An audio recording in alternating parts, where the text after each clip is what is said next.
Hello students, welcome back. आज हम class 11 statistics chapter 1 introduction to statistics start करने वाले हैं। और फर्स्ट टॉपिक आपका होगा मीनिंग ऑफ डेटा। ठीक है, यहाँ पे ये डेटा लिखा हुआ है। ठीक है, और डेटा को हम ऐसे समझ सकते हैं कि उसे हम इंफॉर्मेशन कह सकते हैं। ठीक है, और ये इंफॉर्मेशन और ये डेटा टू टाइप्स के होते हैं, फर्स्ट एंड सेकंड। फर्स्ट बात करते हैं qualitative data, second one is quantitative data. Qualitative data क्या होता है? Not measured in numerical terms like beauty and intelligence. Clear है?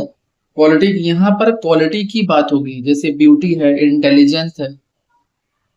सेकंड क्वांटिटेटिव डेटा, नाम से ही समझ में आ रहा है, measured in numerical terms like price and income, जिसे हम न्यूमेरिक एक वैल्यू में मेजर कर सकते हैं। इस मीनिंग ऑफ स्टैटिस्टिक्स,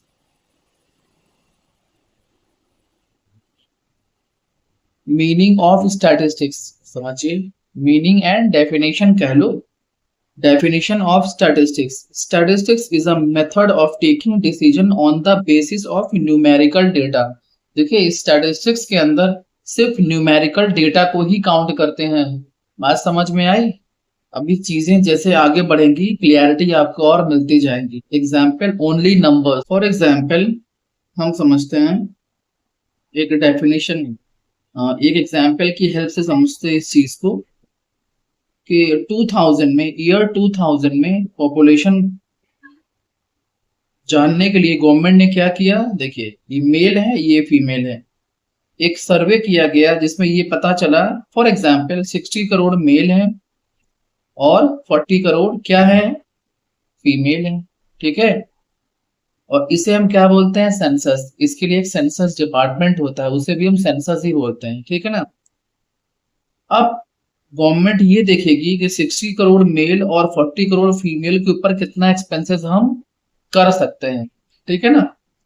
और इससे हमें ये भी पता चलता है, इस सर्वे से गवर्नमेंट को ये पता चलता है कि इनकम क्या है और टैक्सेशन पॉलिसी क्या हो सकती है। तो इन चीजों को हम क्या कर सकते हैं, जो सर्वे किया है ऊपर, तो इससे हमें क्या मिला? एक डेटा का कलेक्शन मिला, मींस कलेक्शन ऑफ डेटा। अब इसमें क्या क्या चीजें हो सकती हैं? कलेक्शन ऑफ डेटा की हेल्प से क्या कर सकते हैं? देखिए, डेटा को कलेक्ट किया, फर्स्ट तो यही हो गया कलेक्शन ऑफ डेटा। सेकंड क्या हो गया? ऑर्गेनाइजेशन, जिसे हम क्लासिफिकेशन भी कह सकते हैं। फिर उसे क्या क्या किया? Presentation of data. Presentation mean tabular और टेबल और डायग्राम की हेल्प से उसे प्रेजेंट करना है ताकि लोग समझ पाए। फिर एनालाइज किया उसे, मीन्स कैलकुलेशन किया। इंटरप्रिटेशन किया, मीन्स उसका एक कंक्लूजन निकाल दिया। तो ये सब चीजें किसके अंदर आ सकती हैं? ये तभी पॉसिबल है जब हम एक सर्वे करेंगे और सर्वे से हमें एक बल्क में एक अच्छा खासा डेटा मिल जाएगा। ठीक है ना? तो हम क्या करेंगे? कलेक्शन करेंगे, organisation, presentation, analysing and interpretation. ठीक है, अब यहाँ पर दो सीन क्रिएट होती है, first plural sense and the second one is singular sense. ये जो यहाँ पे ये जो एग्रीगेट है, ये जो कॉम्बिनेशन है, इसे हम क्या कहते हैं? Plural sense. और यहाँ पे जो बाइफॉर्केशन किया है, फर्स्ट, सेकंड, थर्ड, फोर्थ, देखिए मैंने ये नंबर वाइज यहाँ मेंशन कर दिया, इसे हम क्या बोलेंगे? Singular sense. ठीक है ना? कि ये सिंगल सिंगल है ना, तो इसे हम ऐसे समझिए, सिंगल सिंगल है, इसे हम सिंगुलर बोलेंगे। और ये पूरा एक इकट्ठा है, एक कॉम्बिनेशन है सबका, इसे हम कहेंगे प्लूरल सेंस। क्लियर है? इजी चैप्टर है।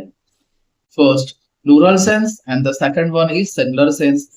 प्लूरल सेंस की बात करते हैं, statistics numerical fact and figures which have been systematically, systematically means सबसे पहले क्या किया? कलेक्शन किया, ऑर्गेनाइजेशन किया, प्रेजेंटेशन किया, एनालाइज किया and then entrepreneur.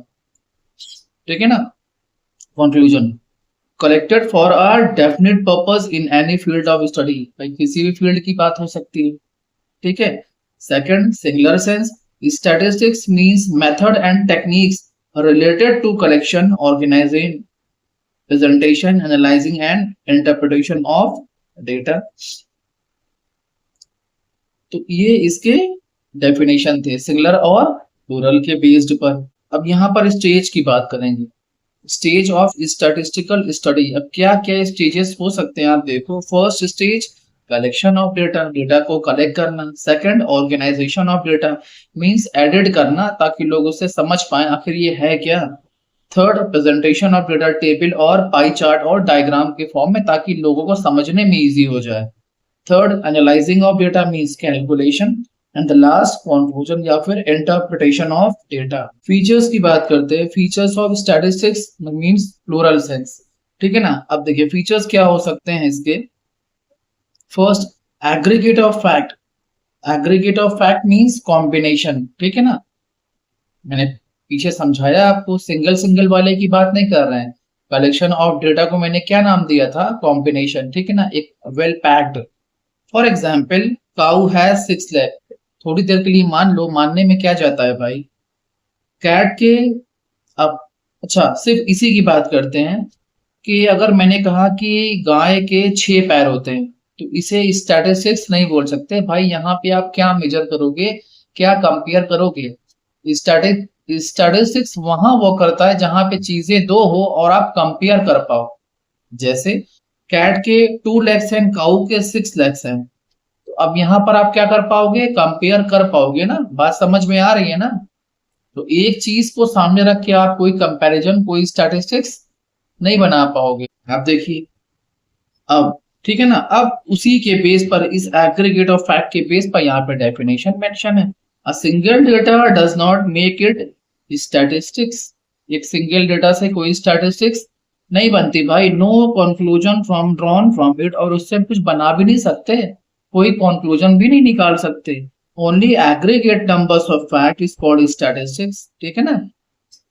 as they can compared and conclusion can be statistics। हम कंपेयर कर पाते हैं और कंक्लूजन तक पहुंच पाते हैं। सेकंड न्यूमेरिकल एक्सप्रेस, जिसे हम न्यूमेरिकली एक्सप्रेस कर पाते हैं, इजी है। Statistics are expressed in numbers.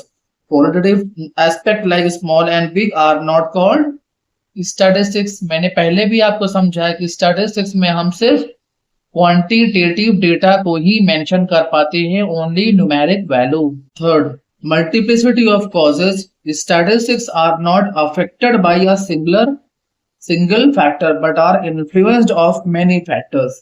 देखिए जैसे मैंने बताया आपको एग्जांपल देखिए, 50% of rise in price due to many factors।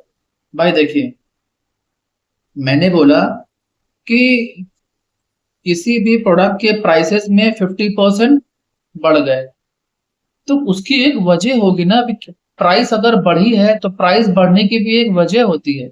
ऐसे ही तो बेवजह प्राइस नहीं बढ़ जाती है। आप सोचो प्राइस राइज, बट वाई अगर बढ़ी है तो क्यों बढ़ी है। मेनी रीजंस कैन बी, भाई इसके बहुत सारे रीजंस हो सकते हैं। भाई हो सकता है डिमांड बढ़ी हो, तब डिमांड बढ़ती है। और डिमांड कब बढ़ जाती है, मान के चलते पर्सन, लोग अमीर हो गए हैं, ठीक है ना। ये चीजें हैं, ऐसे ही कुछ नहीं होता है। Fourth mutual related and comparable. ये क्या होता है समझते हैं। Statistics data have been the quality of comparison, means example की हेल्प से समझिए आप। एक रोनाल्डो है और सचिन है। मैंने कहा रोनाल्डो ने 100 मैच खेले और सचिन ने 200 मैच खेले, कोई कॉम्बिनेशन है भाई। ये फुटबॉल टीम का है बंदा, ये बैट बॉल वाला है, क्रिकेट का है, तो कोई कॉम्बिनेशन है, कोई कंपैरिजन हो सकता है दोनों में। कंपैरिजन कहाँ हो सकता है भाई। आप देखो विराट एंड सचिन, बात समझ में आ रही है कि नहीं।